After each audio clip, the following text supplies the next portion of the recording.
And welcome to you. This is Stilleben, and you are Ditte and Jelena, the creative duo behind Stilleben, the shop, the creative collabs.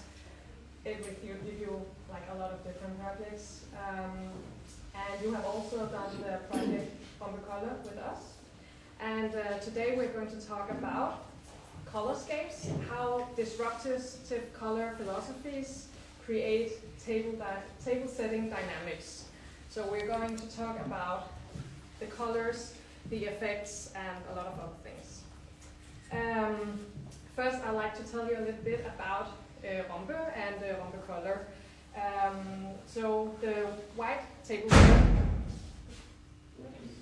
is from 14, and it's inspired by the lines and the shadows, the artichokes, the different heights, the patterns, the infinity. And as you see, if you afterwards come a little bit closer, you'll see how we use the shades, the tactility to create the pattern on the tableware. Yes. And so the process for making this is quite long. We use like a rolling technique. So we get the relief pattern on one side and the smooth surface on the other side. The porcelain is fired at a very high temperature to make sure that the quality is perfect and to make it resistant to chipping and scratches. So it's a very strong tableware. In 2020 we did this collab with you, and today we are going to talk about the process on how you guys created this colorful universe. And I'd like to start to talk about the inspiration of the colors. Mm-hmm. So how did you start creating the color scheme for this tableware? Ditte and I have been like curating and collecting and putting objects together for over 20 years now. Mm-hmm. And it's all about putting things together that in some way emphasize each other, but also giving each other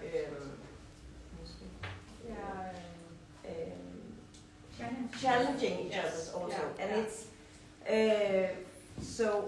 in a way it's the same way of working, whether it is creating a piece of design. It could be a piece of ceramic, or it could be glass, or it could be textile, or it could be arranging our flagship store or creating a photo. It's the same way of putting things together that have a kind of language together. And it's about harmony, but it's also about not having harmony. Yeah. So it's just to say the process is a little bit similar if it's designing or color setting, as this project with you were. Yeah. So it's that's the kind of the background for how we are working with these things. Yeah. So, but especially the inspiration for this project was when you came to us and said we would like to have this tableware with a kind of color setting which could, be a new start or a new inspiration for this tableware. We could mostly think about what we self needed or missed, and we were quite inspired by very strong color settings, colors that were very intense, very strong, but also very natural. So like a spice or a vitamin or something not very Nordic, because all the colors normally are very subtle in the Nordic countries. We wanted to create like a new colorscape, but with the timber. Yeah. And you did. And we wanted it to be playful, and we wanted it to be, we wanted it to be like a creative, we wanted to give the customer a creative success. Yeah. Yeah. So we started out working with this project like very playful ourselves. We started out with like a white canvas, like if you see the table from above, like a white canvas. And we made a lot of cutouts of plates and cups and all the sizes in like real sizes. And then we started out coloring them.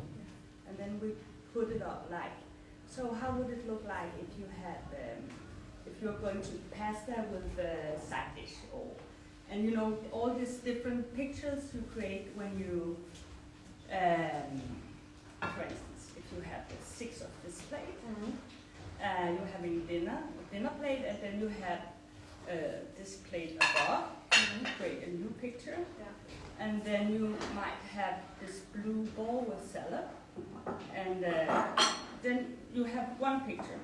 So we have 2 color scales. We have like the warm colors, all the things that are in level, flat and level with the table. They have like warm colors, and all the items growing up from the table have cold colors. And how is that important to have both? We thought it's, you know, again, as Jelena said, it's about harmony or disharmony. It's also about making a color scale. It's a little bit like cooking. You need something, you need salt, you need a little bit of sugar, you need a little bit of umami, a little bit of spice to like have an interesting meal. And I think making the right color scale is very much about the same. You need a little bit of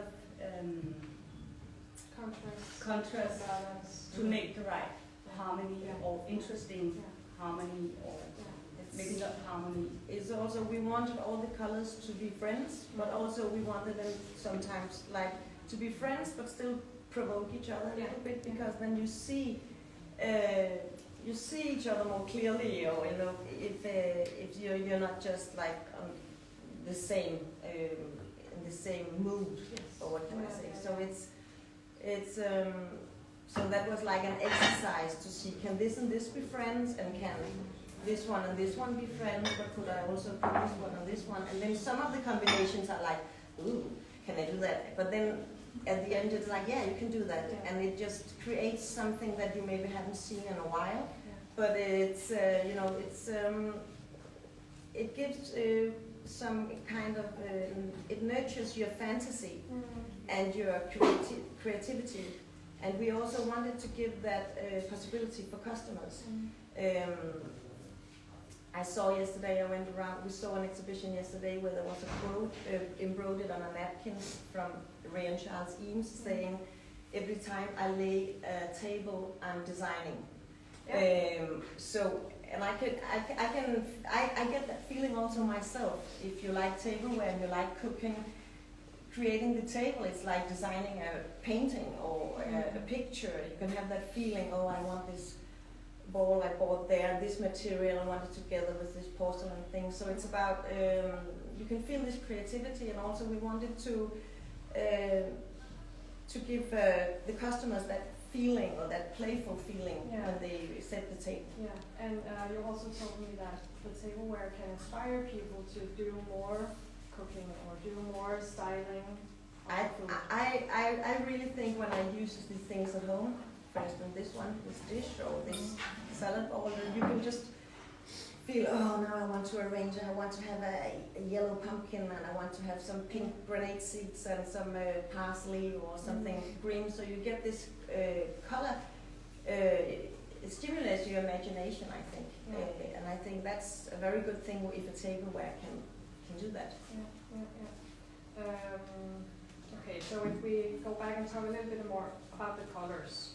So what colors was like necessary to have, if you can even say that, because there are so many, but is there, like, was there anyone specific you wanted we can to have? maybe, if you turn the picture a little bit around, this color, the terracotta, we had a lot of it was very difficult for us because we discussed a lot.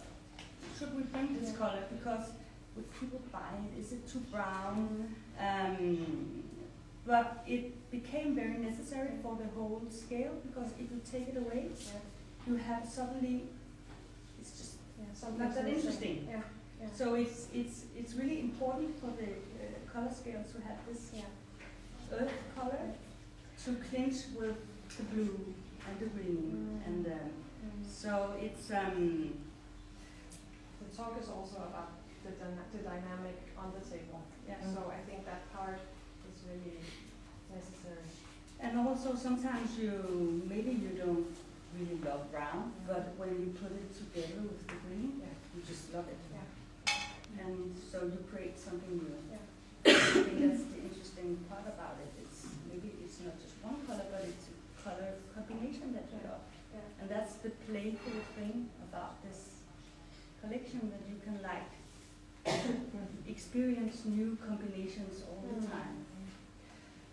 When you did the collection, did you think about how people use tableware today? Like, how do we do it today? Or we know that people, they collect more themselves, they curate themselves. they mix So, a lot. and that also makes you have to make these things work also outside this concept. So it's like, this is a great wall, it's great here, but it's also great with other things. So you need to have that kind of freedom when you design, that you can use it in many ways. And I think that's it's not new, it's been like that for years, but I still think that's the trend that's going on still, that people, they like collecting and make their own expression in a way. And I think especially we have to talk about the teacup. What was your thought about, because there's two versions, so can you please tell us about the color combinations? Why did you choose them? Yeah, And also about the size. Yes, and the size. Because to begin with, this is a quite large collection from the white one. Yeah. And we had to select all the items we wanted to continue working with. So we looked at it and like, what do we really need today? Because we also have a small jug for what do you call it, like butter. So you don't really use that today. So we like more occasion, Christmas. Yeah. So we wanted to make like more everyday sizes, used every day. And if we're talking about this teacup, in the collection, the original size was much smaller, and so we made it like 15% bigger, and because we think that's the way you drink tea today. It's not like sipping, you have more like a big teacup, your morning cup. Some size. And then we wanted to extend this playful feeling that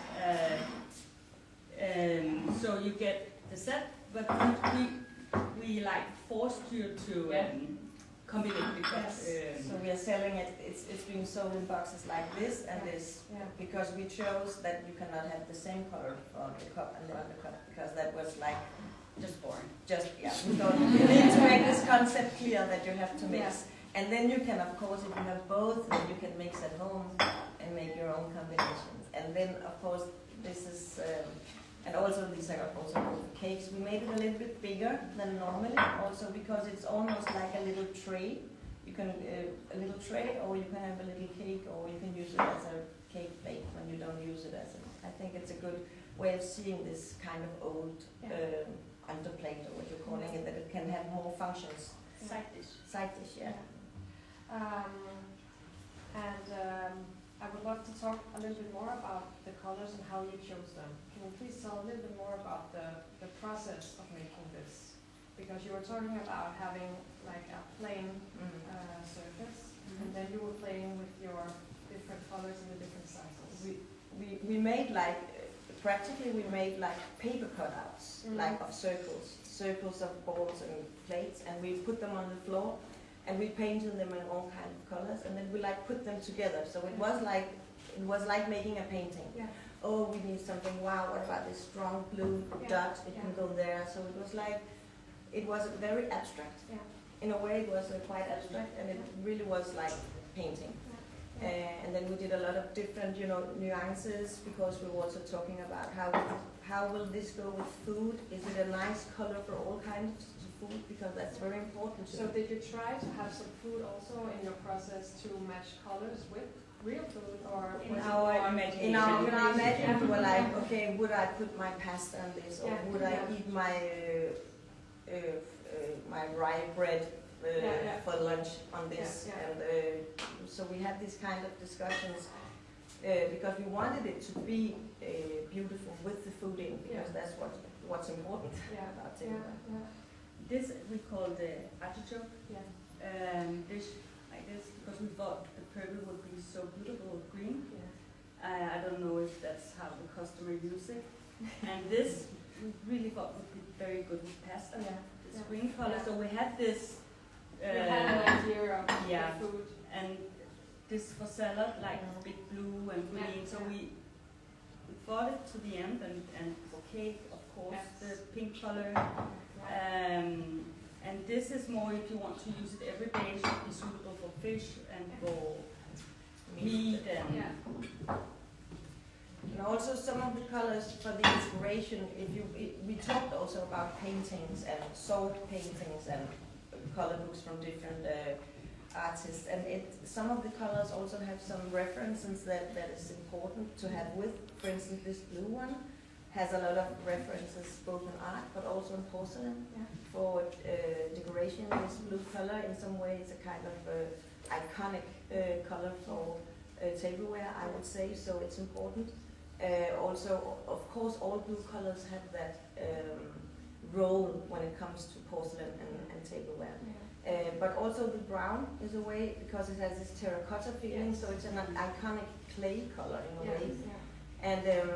And then the pink just because we know we love pink, and we know that everybody wants pink, so it's also a color that we needed to have.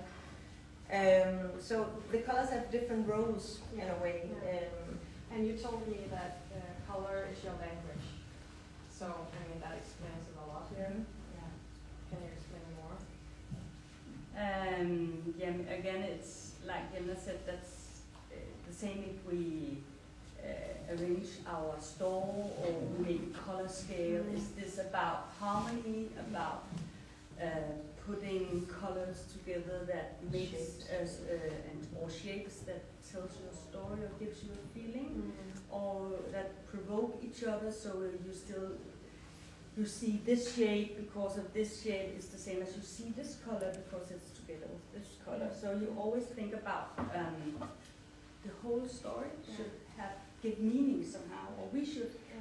Jelena and I feel like this. Now we have the experience, and it's the same if it's colors or if it's designing or if it's this. The process is the same. Okay. So one of the last questions is like, what is your favorite piece? Or color combination. My favorite piece is this cup. I have a lot of cups at home, but I always take one, and it's always one. But this it's also because I think the function is very nice and the size is good, and I like being able to choose which mood I'm in today. So that's so you have to. And it's a true story. I use it every day. And I have a lot of cups. So. What about you today? I have this dish, and I use it a lot, mainly for salad. I really like it because it's purple, and I don't have a lot of purple porcelain, and it's a color that always like spice up my table somehow, and also I think the size is quite good for salad, and I like the salad to be on a flat dish. I use this quite a lot. Okay. And also the green pasta plate. That's also nice. It's like a favorite. Yes. Yes. Well, I think that was every question we had. So if any of you guys have a question? No? we'll be here, so you can just come up later. Yeah, but thank you so much. Well, Thank you.